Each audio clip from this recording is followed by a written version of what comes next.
The course I'm going to mention today is a course called Suitability and Appropriateness, Avoiding Mis-Selling. Mis-selling has received a lot of publicity in the press, and firms have received enforcement notices from the FCA and previously the FSA for failing to put the best interests of their clients first.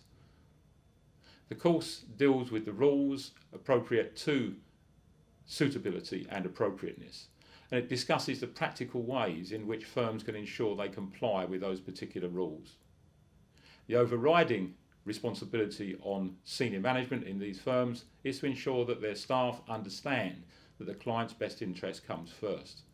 If we do that, then we should be able to avoid the problems that have occurred in recent years with mis-selling. The course also includes some recordings that we analysed during the course. Recordings where brokers have spoken to their clients and said the wrong things. What we've got to ensure is that people understand what they can and cannot say to avoid mis-selling.